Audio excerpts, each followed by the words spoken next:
Hari ini butuh hari panas. Tidak minta, tidak apa. Hari panas.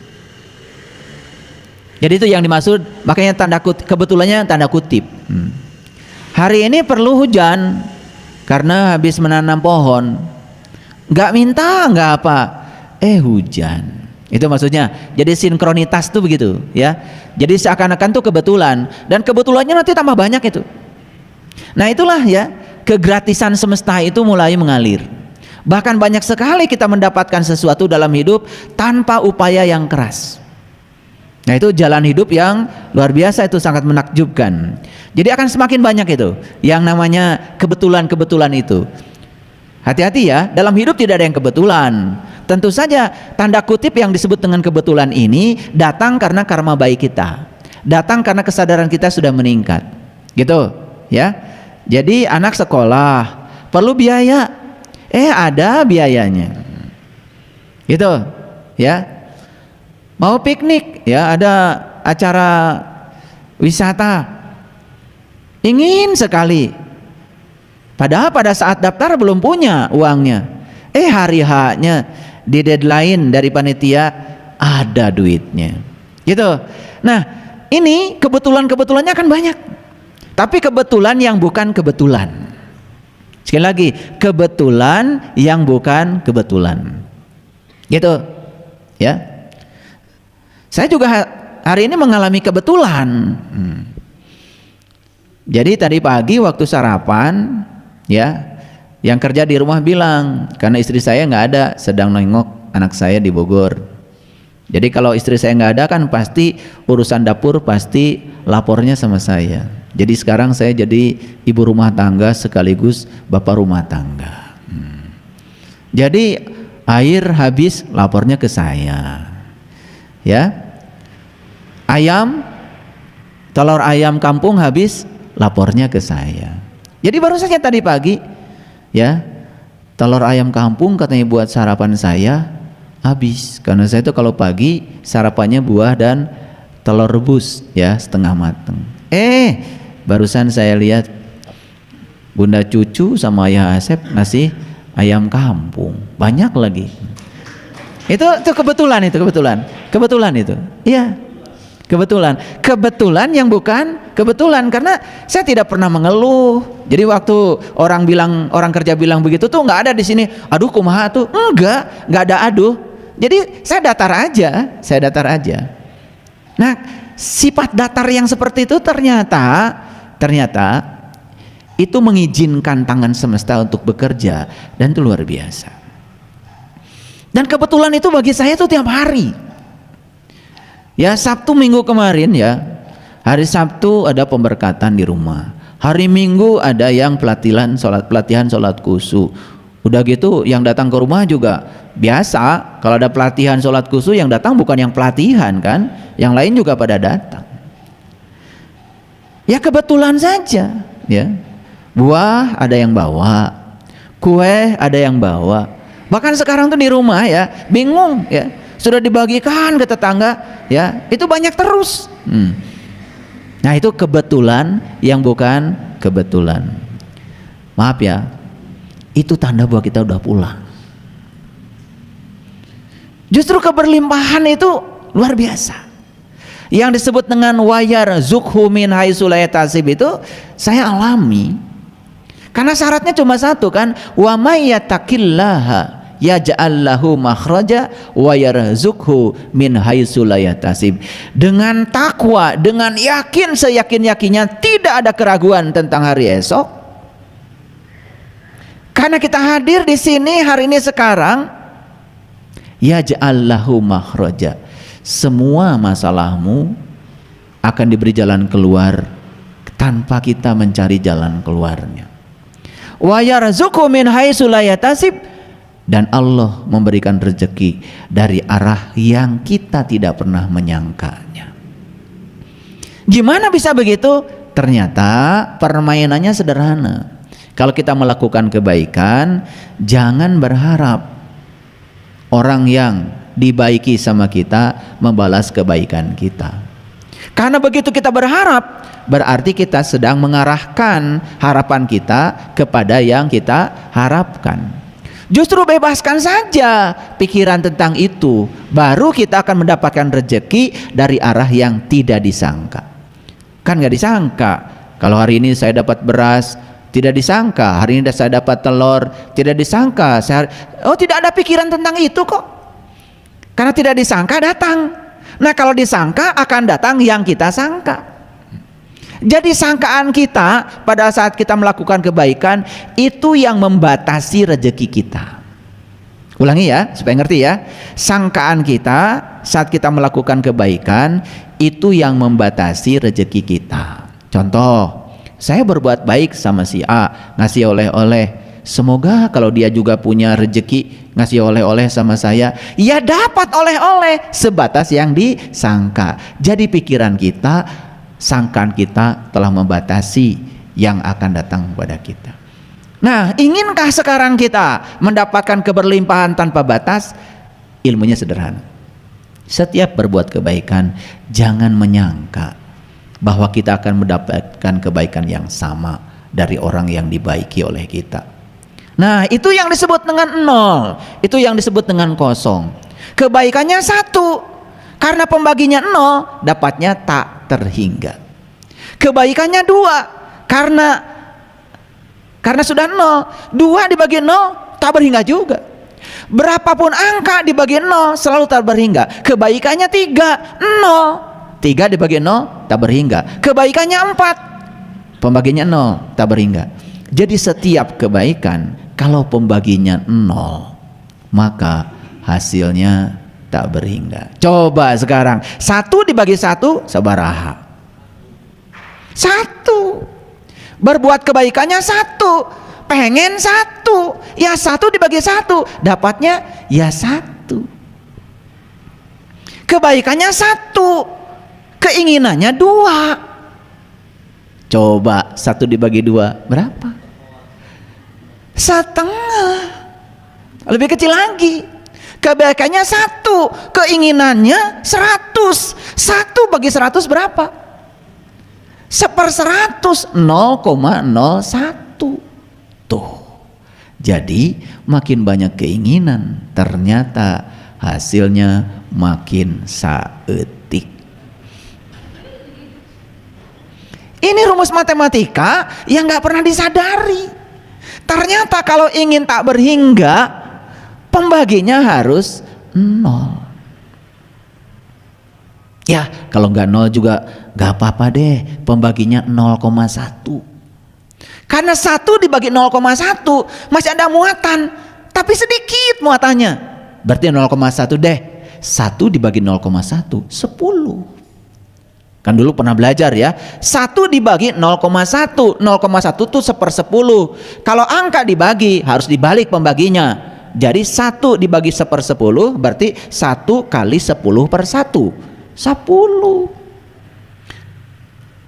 Nah 1 dibagi 0,01, 100.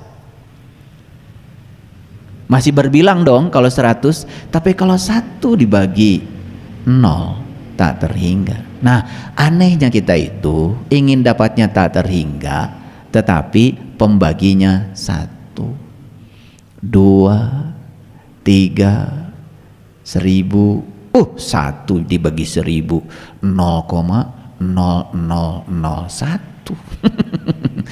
Luar biasa kecilnya. Makanya kalau di matematika itu ada 2 tak berhingga itu. 1 tak terhingga besarnya, 1 lagi tak terhingga kecilnya. Nah tak terhingga kecilnya dalam bahasa Inggris disebutnya infinitesimal.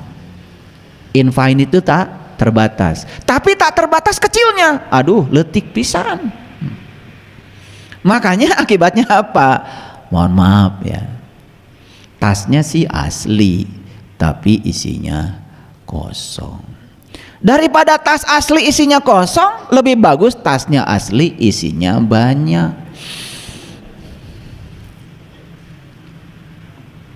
Ini pagi-pagi udah saya kasih ilmu luar biasa ini. Udah dikasih cara mendapatkan rezeki yang luar biasa. Makanya dari 7 jalan yang menakjubkan, salah satu jalannya adalah mendapatkan sesuatu bahkan tanpa usaha yang keras. Gimana caranya? Caranya begitu. Berbuat apapun, bebaskan dirimu dari keinginan mendapat. Ayo tanya, mohon maaf ya, sama yang berkelimpahan rezekinya. Saya yakin ilmunya begitu, cuman tidak disadari aja. Saya yakin ilmunya begitu kok. Kalau ngasih nggak pernah dipikirin. Makanya dapatnya jadi wayar zukhu min haitsu la yahtasib. Makanya kan itu disebutnya juga doa 1000 dinar. Gak tahu siapa yang ngasih judul itu doa 1000 dinar, pada itu kan sebetulnya ayat Quran. Nah 1000 dinar, ya, dinar ini kan mata uang yang paling mahal, betul nggak? Iya, dinar itu di Yordan mata uang yang paling mahal, ya. Jadi 1000 dinar sanajan 1000 ge seueur. Kan aslinya doa itu begini, wa may yattaqillaha yaj'al lahu makhraja wa yarzuqhu min haitsu la yahtasib wa may yatawakkal 'alallah fahuwa hasbuh. Kan gitu. Innallaha balighu amri qad ja'alallahu likulli syai'in qadra. Pasti hafal ya. Pasti hafal. Karena itu kalau doa-doa gitu pasti banyak yang hafal, apalagi doa 1000 dinar. Wah, ini rezeki. Nah salah kaprahnya itu ayat dibaca 100 kali tiap pagi, ada yang baca 1000 kali, ya makin miskin karena waktunya habis baca itu ayat. Memangnya uang bisa datang gitu baca itu ayat? Ayat itu bukan dibaca, dipraktekkan dalam hidup. Gimana caranya supaya kita mendapatkan tak terbatas? Pakai matematika. Memberi tanpa keinginan berarti pembaginya 0, gitu ilmunya. Nah kita kadang-kadang ya, karena yang nyuruh katanya orang soleh, yang nyuruh katanya orang suci, apalagi mengatasnamakan Tuhan dan agama. Ibu kalau pengen kaya, baca ini doa 1000 dinar, pagi 1000 kali, duhur 1000 kali, asar 1000 kali, maghrib 1000 kali, insya Allah miskin. Beak waktu kira usahana.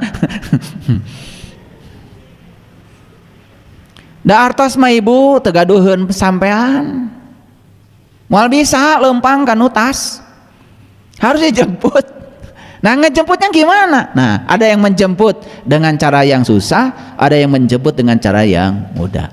Jadi saya kasih tahu ciri orang yang sudah pulang hari ini pun hidupnya penuh dengan keberlimpahan. Ini belum dibahas nih topik ini ciri-cirinya dulu ya, supaya menarik. Ciri yang ke-12, orang yang sudah pulang itu tidurnya nyenyak.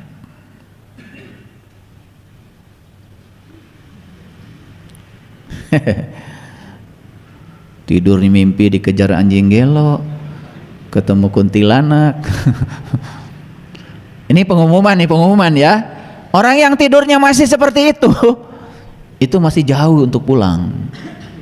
Jadi itu masih di alam ngawang-nguwung itu. Jadi tidur itu indikator sebetulnya seberapa suci jiwa kita. Karena ketika tidur itu nur insani kita keluar, Nurullah dan Nur Muhammad tinggal di dalam. Nah nur insani ini keluarnya kemana?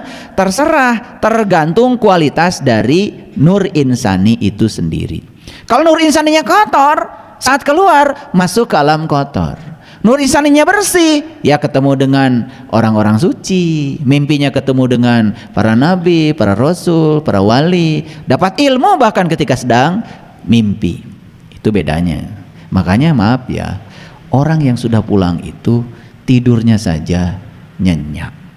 Dan orang yang tidurnya nyenyak, waktu tidurnya nggak panjang. Jadi kalau ngaji saja dengan saya ngantuk dan ketiduran, itu berarti masih jauh untuk pulang. Iya. Jadi ngaji dengan saya sedang cerita begini, itu sampai ngantuk, apalagi sampai terdengar suara-suara aneh gitu ya, seperti pesawat tempur, Nah itu udah jelas itu masih jauh untuk pulang, untuk jauh. Tetapi lumayan kan udah datang ke tempat pengajian. 13. Nah yang 13. Tidak lagi tertarik untuk khawatir secara berlebihan, dan dia selalu bertindak dalam kehidupannya dengan cinta dan welas asih. Loh, kenapa saya bicara begitu? Gini, saya kasih tahu. Karena ada orang tuh yang tidak punya cinta dan welas asih, mau ngasih ongkos saja sama orang lain masih mikir, khawatir kalau saya ngasih saya kekurangan. Tanu seri pang tarikna. Itu namanya ya. Itu namanya masih jauh tacan balik. Orang yang sudah pulang pada jati dirinya, dia itu kalau memberi dengan cinta dan welas asih. Kalau dia memberi dengan cinta dan welas asih, pastikan ya, saya mau bicara sama kalian semuanya. Kalau memberi dengan cinta dan welas asih, tidak ada sedikit pun rasa khawatir pada diri, takut kalau kita memberi kita kekurangan. Ya sebetulnya orang-orang yang susah khawatir kalau memberi itu sebetulnya karena memberinya itu tidak punya cinta, tidak punya welas asih, gitu. Bahkan mau memberi aja banyak gak jadinya. Karena apa? Yang menggoda itu yang tadi tuh rasa khawatir. Sekarang saya kasih tahu, itu rasa khawatir alamatnya di mana? Itu adanya di ego. Apa ego itu? Ego itu adalah pikiran palsu. Itulah diri palsumu. Jadi rasa khawatir itu sebetulnya selalu tentang hari esok. Kalau saya ngasih banyak-banyak, besok saya gimana? Ya Allah. Kalau hari ini lu ngasih banyak, ya besok lebih banyak lagi. Kenapa sih tidak pernah tahu ya pada hukum alam? Kenapa tidak pernah tahu bagaimana alam bekerja? Alam itu bekerja, semakin banyak kau memberi, semakin banyak kau mendapat. Itu sudah diajarkan berulang kali oleh alam. Lihat sungai. Tidak pernah sungai memakan air, meminum air. Bahkan seluruh air digunakan semua untuk kehidupan makhluk. Betul? Lihatlah matahari. Tidak ada sinar yang pulang ke matahari. Semua keluar dari matahari. Semua keluar, nggak ada yang ke dalam. Dan semua sinarnya diberikan untuk semua makhluk. Lihat pohon.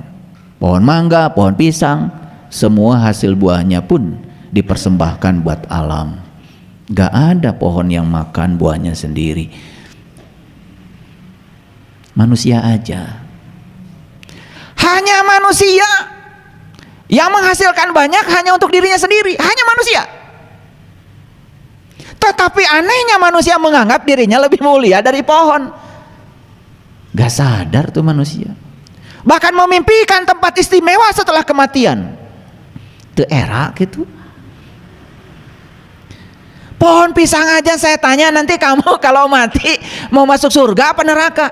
Apa kata pohon pisang? Emang gue pikirin katanya. Jawabnya begitu.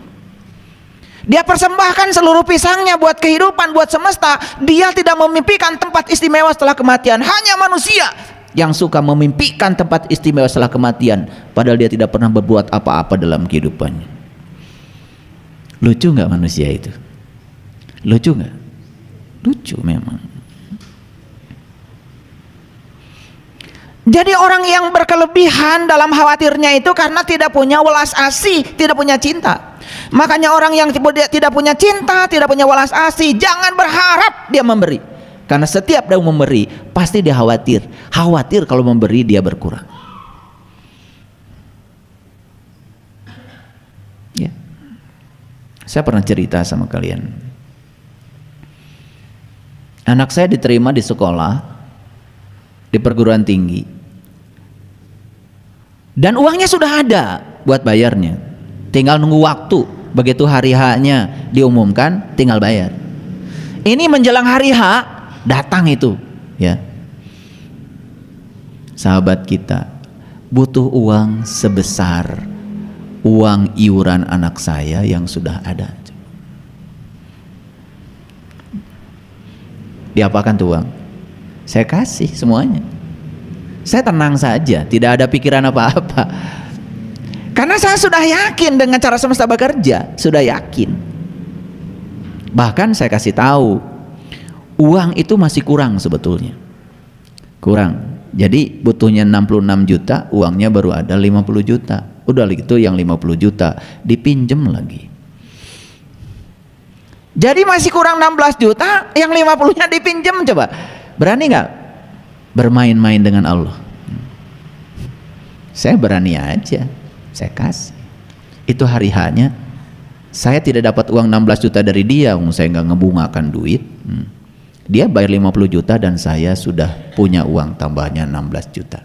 Jadi saya yakin yang 16 juta itu bonus kebaikan karena saya udah pinjamkan 50 juta. Keren tuh cara semesta bekerja itu. Keren banget sebetulnya. Cuman kita gak keren karena apa? Karena kita sering ragu. Makanya di dalam Quran surat Maryam, tahu Maryam? Tahu Maryam? Tahu apa tidak? Kalau enggak saya jelaskan. Maryam itu seorang ibu itu yang melahirkan. Jadi Quran surat Maryam itu bukan cerita sosok ibu yang melahirkan tubuh fisik sebetulnya. Maryam itu adalah ibu yang melahirkan. Melahirkan apa saja? Melahirkan kebaikan, melahirkan kebijaksanaan, melahirkan kesabaran. Makanya Quran surat Maryam isinya tuh luar biasa. Apa pembukanya Quran surat Maryam? Pembukanya adalah Kaf, Ha, Ya, Ain, Shad. Apa artinya? Hanya Allah yang tahu. Jadi kalau kalian baca terjemahan yang ada, artinya Kaf, Ha, Ya, Ain, Shad itu hanya Allah yang tahu. Izin saya mengartikan itu. Kok bisa saya mengartikan? Itu berdasarkan pengalaman. Ternyata Kaf itu dari kafah. Kafah itu artinya menyeluruh. Jadi waktu bilang Kaf, serahkan seluruh urusanmu padaku, kata Allah. Maka begitu segala urusan diserahkan pada Allah, apa artinya? Berarti kita sudah angkat tangan. Makanya setiap kita angkat tangan, Allah turun tangan. Tapi kalau segala urusan dikup sama kita, seakan-akan kitalah yang bisa menyelesaikan semuanya, berarti kita turun tangan. Kata Allah, giliran saya angkat tangan. Jadi sebetulnya Allah itu sering angkat tangan untuk kamu, karena kamu terlalu turun tangan. Bahkan tidak yakin kalau Allah akan membantu. Karena apa? Gak ngerti kaf. Makanya begitu kaf itu sudah dipahami. Yang kedua kita dapat ha. Ha-nya ha besar. Ha. Awas ya. Harus betul ngomongnya. Ha. Kalau nggak betul nanti kalian masuk neraka. Ha itu hidayah. Hidayah itu bimbingan. Jadi siapapun yang sudah menyerahkan segala urusan pada Allah, maka dia akan dapat ha. Dia akan mengerti setiap peristiwa dalam hidupnya adalah bimbingannya. Ngerti dia. Makanya dia tidak pernah ragu. Muncul yang ketiga, iya, yakin. 100% yakinnya. Jadi waktu saya mengeluarkan uang 50 juta itu, tidak ada sedikit pun keraguan. Saya pun tidak berharap dapat apa-apa. Nol saja. Saya sering sekali sebetulnya ya bermain-main seperti itu. Saya bukan bergurau. Saya cicil mobil di leasing itu, ijab kabulnya, ya Allah, ini mobil bukan punyaku, ini mobil milikmu, hanya ketitipan hak guna pakai sepanjang aku ada, gitu aja. Karena ini mobil milikmu, tolong dong engkau yang bayar bulanannya, gitu. Baru saya tanda tangan. Makanya saya bilang sama petugas leasing, tolong didebit aja tiap bulan tanggal berapa. Mohon maaf ya, saya nggak pernah mikir kalau tanggal itu harus bayar cicilan. Karena kata cicilan kalau ada di otak itu like attracts like. Kata hutang akan menarik potensi hutang baru. Itu menurut hukum tarik menarik. Makanya saya tidak pernah berpikir hutang, berpikir keberlimpahan. Sampai-sampai ya, itu utang udah lunas, saya lupa ngambil BPKB. Saya ditelepon, Bapak ini kok BPKB nggak diambil-ambil? Iya ya, emang udah lunas? Udah Pak, dikirimkan itu, karena memang mereka pakai sistem, jadi tidak mungkin ngedebit terus. Begitu 48 kali selesai, karena sistemnya begitu. Udah, saya ambil ke sana. Begitu diambil, langsung saya ditawari, Bapak mau pinjam lagi? Gitu, luar biasa ini diajarin ngutang lagi. Ketika kata utang, kata cicilan ada di sini, maka kita akan menarik kata utang baru di luar diri kita. Dan saya percaya dengan like attracts like, hukum tarik menarik. Silakan kalian praktekkan. Tetapi jangan main-main. Kalau keyakinanmu masih, kan kalau saya mikirnya begini, jelek-jeleknya saya cicil mobil. Satu, mobil itu kan saya suruh, begitu saya mandikan pakai bunga. Saya kalau beli mobil saya mandikan pakai bunga. Loh, kok pakai bunga? Wah, bid'ah. Biar mobilnya senang. Lalu saya bilang sama mobil, kamu punya utang. Nah, kalau mobil saya bilang, kamu punya utang dan kamu harus tanggung jawab ngurusi utangmu, gitu ya. Jadi mobil itu harus bisa bayar buat dirinya sendiri dan bisa bayar. Mohon maaf ya, luar biasanya ketika berpikir seperti itu, cicilannya kebayar, tabungan juga nambah karena berpikir keberlimpahan. Kalau berpikir utang, itu terus saja potensi utang akan datang. Ini soal kata-kata, ini harus dipraktekkan. Makanya spiritual itu praktek. Kalau spiritual cuma dengerin ceramah saya, nggak praktek, ya nggak ada artinya. Nah, ciri yang ke-15, orang yang sudah pulang itu cirinya apa? Sudah tidak ada tindakan menghakimi, tidak mencari-cari kesalahan orang, bahkan sudah tidak ada konflik dengan orang lain karena tidak ada lagi konflik dengan dirinya sendiri. Ini kalau bahasa fisikanya ini, entropinya sudah mencapai 0. Jadi saya itu kagum ya sama Boltzmann itu, dia orang Jerman, dia membuat rumusan entropi. Jadi entropi itu adalah gini, entropi adalah sama dengan konstanta dikalikan logaritma dari peluang. Nah, peluang itu berarti probability. Nah, lihat saya, karena duduknya teratur, nih teratur menghadap saya kan semua, peluang untuk mendapatkan jamaah yang duduknya membelakangi saya itu kecil sekali kalau teratur, karena semua menghadap saya kan, betul nggak? Coba kalau saya izinkan, silakan kalian duduknya bebas, mau menghadap ke utara, ke selatan, bebas, peluang untuk mendapati jamaah yang menghadap ke utara ada, menghadap ke timur ada, betul nggak? Makanya peluang itu berhubungan dengan ketidakteraturan. Makin tidak teratur, makin besar peluangnya. Makin teratur, makin kecil peluangnya. Sehingga entropi itu sama dengan konstanta dikalikan logaritma dari peluang. Kalau peluangnya kecil, itu artinya sudah teratur. Sesuatu yang teratur, entropinya 0. Maka yang sudah teratur hidupnya, sudah teratur mentalnya, sudah teratur spiritnya, sudah teratur energinya, sudah teratur fisiknya, entropinya 0. Jadi kalau menurut saya, Quran yang mengatakan la tamutunna illa wa antum muslimun, janganlah kamu mati kecuali entropinya 0. Itu ayat itu sebetulnya maknanya. Janganlah kamu mati kecuali entropinya sudah 0. Kalau entropi sudah 0 berarti sudah teratur. Kalau sudah teratur itu ya sudah. Tidak gampang baperan, tidak gampang sakit hati, tidak gampang marah. Datar aja. Itulah muslim itu. Jadi siapa muslim? Muslim adalah orang yang entropinya sudah mencapai 0. Pasti pusing kalau dengerin saya ngomong. Udah, teruskan aja dulu. Nah, ciri orang yang sudah pulang selanjutnya yang ke-17, merasa mempunyai hubungan dengan seluruh hal, memiliki hubungan yang akrab dengan manusia, memiliki hubungan yang harmoni dengan binatang, memiliki hubungan yang harmoni dengan lingkungan, bahkan dia merasa dirinya selalu terkoneksi dengan alam semesta.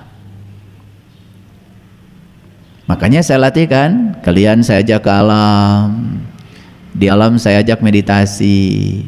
Kalau sering nih melakukan aktivitas seperti itu, lama-kelamaan kita itu akan merasa terhubung dengan alam. Kemarin saya ajak meditasi di sungai, gimana caranya kita terhubung dengan aliran air.